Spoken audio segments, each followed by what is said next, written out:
Thank you, everyone. I'm so happy to see you all here through Zoom. And thank you for Zoraya and Yuko for your leadership. And Akiko-san, thank you so much for your beautiful the posters. So creative and done it so beautifully to share with people. Um,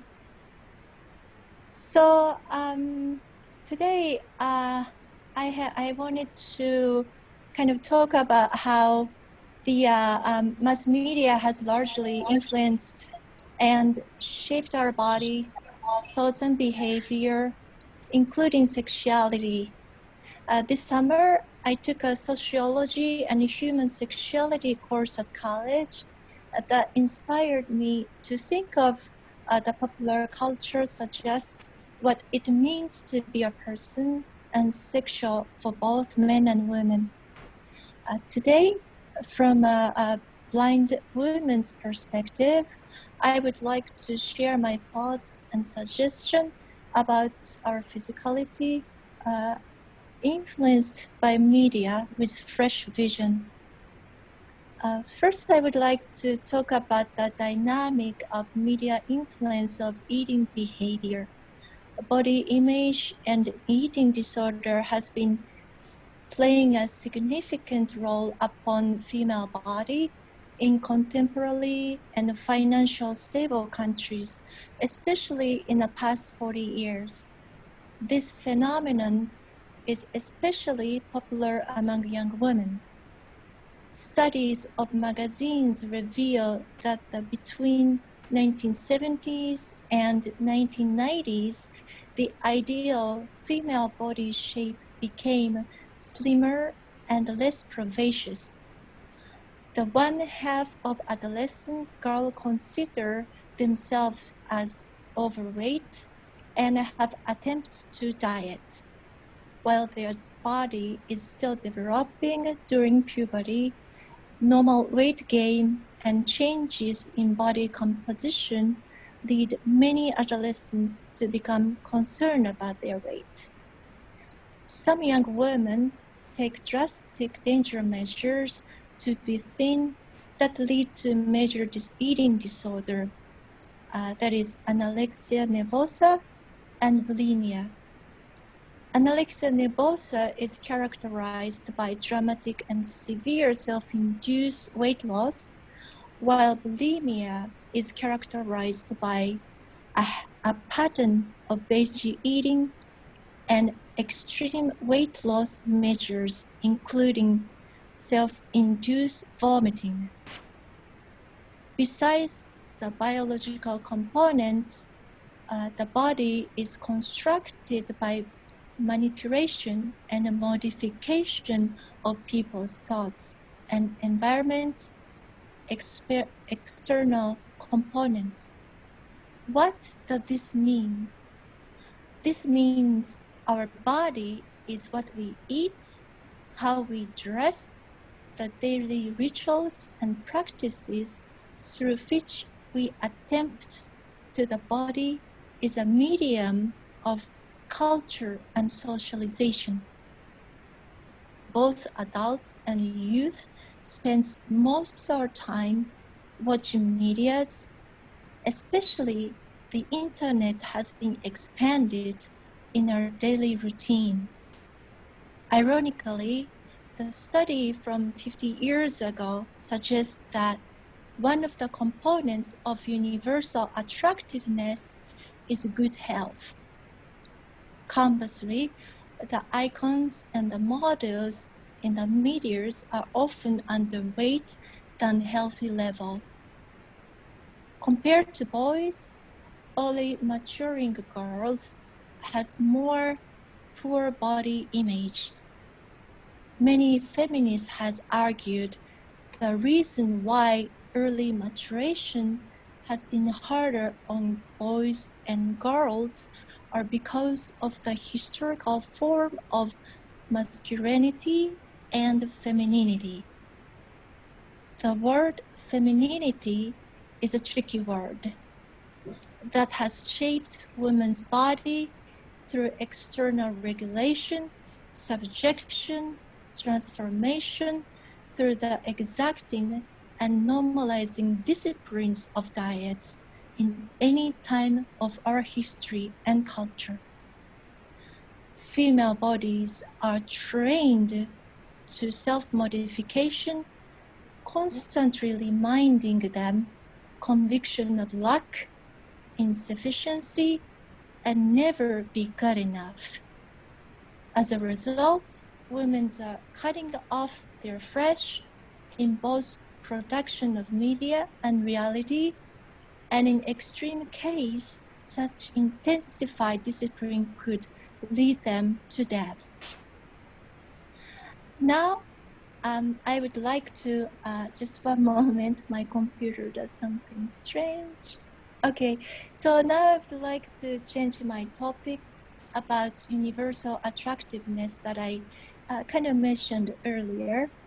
While pop culture strongly suggests what it means to be sexual for both men and women, attractiveness is one of the major components of sexual expressions that media strongly suggests. In a class, we learned that there are two elements of sexual attractiveness. They are universal. Universal attractiveness, and that is good health and youth. I was extremely interested in this conclusion of the study, since especially what classifies the physical health is depending on individualistic interpretation. Does this mean certain population will be automatically excluded from notion of health and youth if the person have illness, disabilities, or after certain age, they are not considered as attractive anymore? There are thought that the illness may cause disability, but the stage of disability, such as blindness, hearing impairments, or use of wheelchair, does not mean they are sick.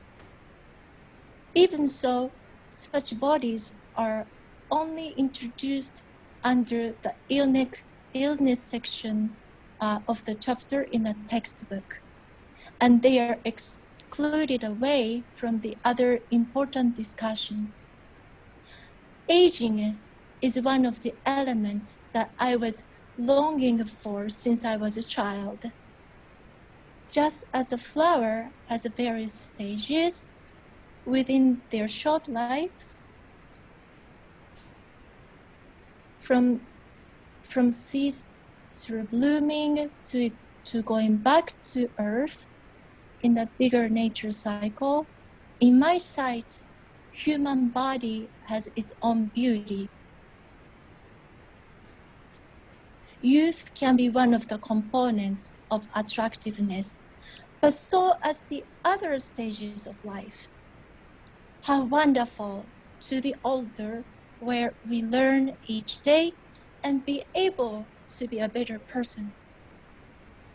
After I experienced the loss of sight completely in adulthood, one benefit I received was that I do not judge a person by appearance anymore.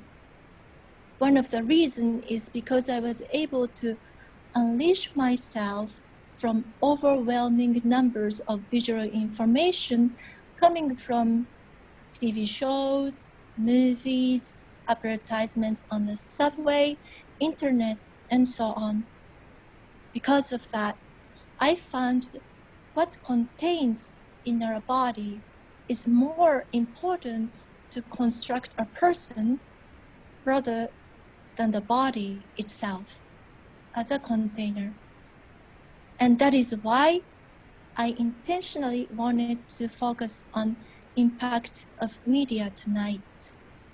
Do not media control your body, but choose and select information you want to own for your own value, your own beauty, your own gifts, for your own dignity and integrity and sincere for every meaningful quality of your own, for your body and soul. So that is all I was thinking of to share tonight. And thank you for listening. And I could take the questions and comments now. Wow, thank you, Mana, for a very touching, very moving statement. And, you know, we kind of, I think most of us women kind of knew that we are getting danced, you know, by media, like a puppet, you know, like we kind of knew because this is not the way it's supposed to be, but we do it anyway, kind of thing. And then, you know, we got trained to look upon the visual cue more than anything, you know, not only about the human body image, but everything, that all the input come usually from a visual. And then when you close your eyes and then not see visual cue, you get to find a lot of new information, and you get closer to the core value, I believe. And it's very important to be reminded again and again and again by people like you, or, you know, the opportunity that we have to seek to get inspired by, you know, this kind of talk. I believe. Thank you. Exactly. Oh, thank you. Mana, thank you so much. That's amazing topic, and also you know, values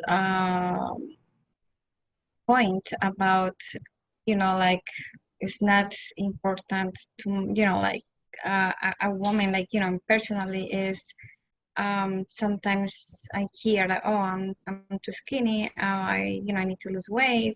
So this is amazing, and again, thank you so much again to share us about this topic. Yes, Thank thank you, you. It Mana. was my pleasure. I was also kind of interested in to find the feedback from Emily, who is in the, you know, as a filmmaker, who is in the center of media production. So. Yeah, I mean, I thought that, can everyone hear me? Yes. Perfect. I thought that this was a really great talk. You know, it actually reminded me, sorry, it's kind of raining outside, but it kind of reminded me of this documentary I watched when I was younger in school called Misrepresentation, which tackled sort of like how the media portrays women's bodies and the effect it has on women. So I sincerely think that it is such an important topic to touch upon, because even though we have these sort of, you know, body positivity movements, I do think we're really not the place where we should be in respecting the portrayal of women in media, for sure. Mm-hmm. Exactly. Right. And now there's like a diversity and inclusion movement has been quite active, but still there are a lot of elements that, you know, people are staying in the old habits. Oh yeah, of definitely. Media impacting, right? Yeah. Yeah, this is Mana, really deep topic. Really, you know, like, you know, cultures, like you also when we talk about the misrepresentation of the woman, the body and the stuff, and you know, that a lot of culture creates the misogynies, like, you know, like create the machonism is better or whatever. You know, that's like it's really, this topic is really deep. So yeah, the presentation, I totally agree, but a lot of culture still create a lot of misogynists, and like, yeah, that leads to a lot of problem. So that I hope, you know,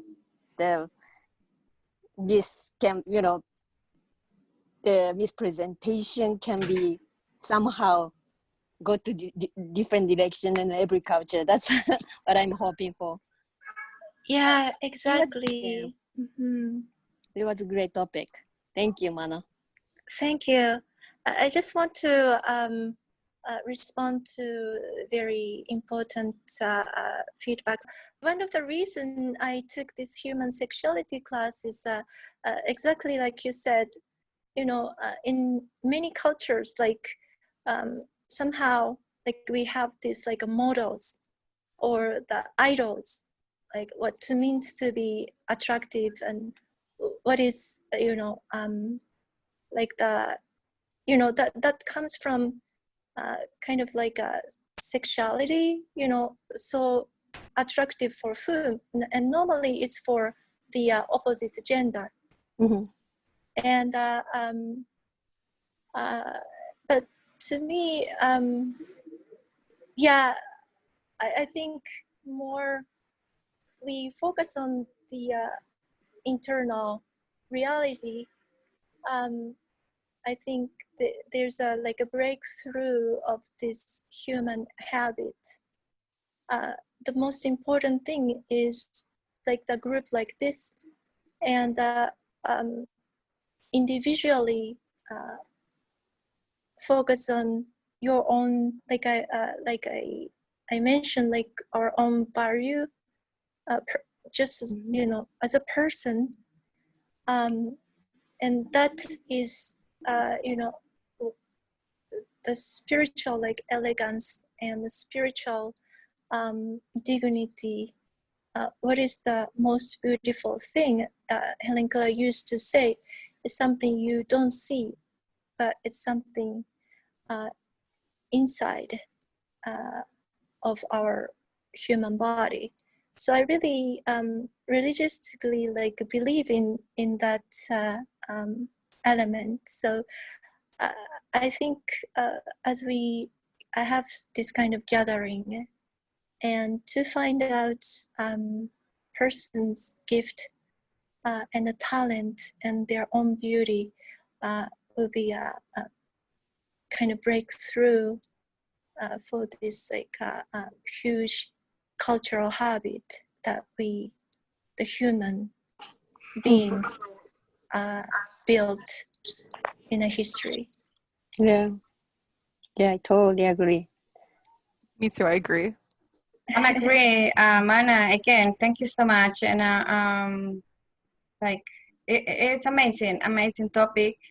Yeah, like excellent. And again, Mana, thank you. Oh, you're welcome. It's always my pleasure, and thank you.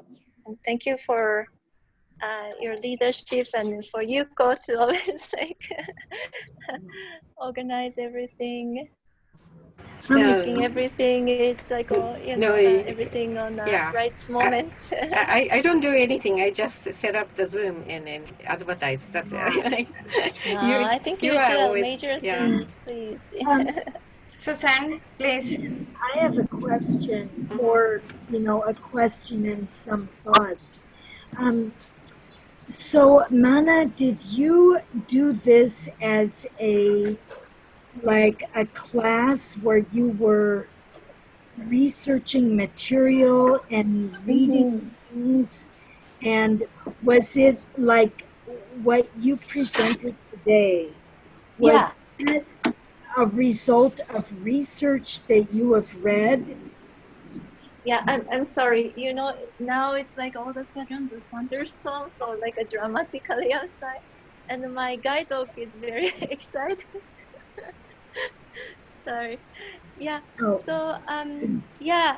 Thank you for the question. The way I prepare was this was one of the course I took at the college to finish my psychology degree, and yeah, I wrote a final essay. The professor asked us, like, to write the 10 pages essay, anything inspired from what we learned from the class, and relate with somewhat like a human sexuality. So I kind of pick up the idea of media. Like I said, it's always interesting to see how much the disabled bodies are excluded in many areas in discussions. So I wrote about that, and also my concern is that, the media influence for younger generation, where their body is still developing, their brain is still young, and I just want younger generation to have a right choice. So the my idea of questioning came from a lot of the textbook I read through the course, and I also took some women's study classes in the past. So I used those resources to add some information in there. Uh-huh.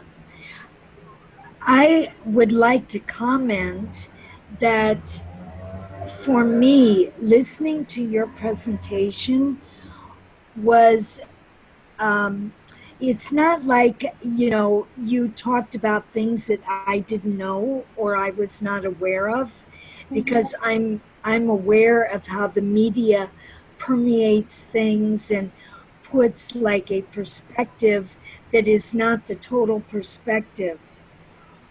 What Yes. really was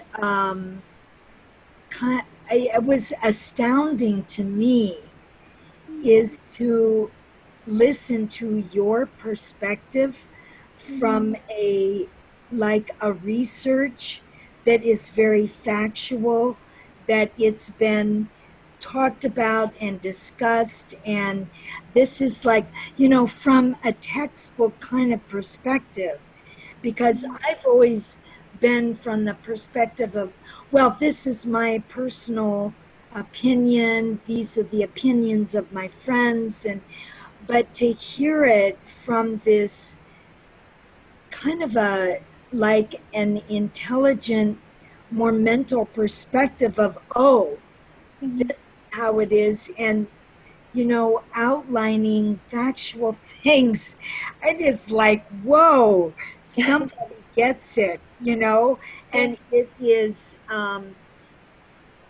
is such a confirmation to what I have been feeling for most of my life about Yes.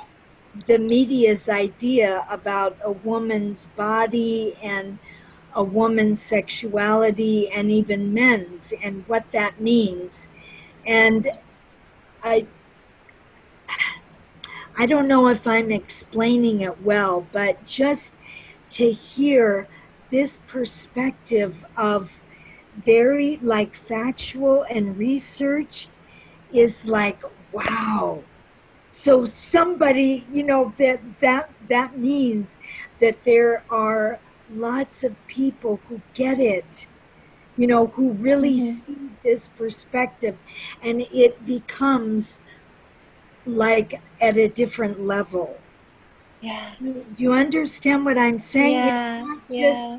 more a personal opinion. Oh, this is what I think, and this is how I'm feeling about the media. It's like, no, it's been researched, it's been documented, it's been surveys taken, and this is what we found. And, it's like, oh, it's such a positive feedback. So I thank you really profoundly. This is so, it's hard to put it into words. The perspective that you presented is like, yeah, it totally verifies what I have been thinking and feeling for decades. And thank you. Thank you for bringing that big, huge perspective with a lot of facts and evidence and research with it. Thank you. It makes it much more valuable and much more like significant, I think. Yes. Thank you, Mana. Yes. Oh, thank you. Thank you for such a lovely and encouragement.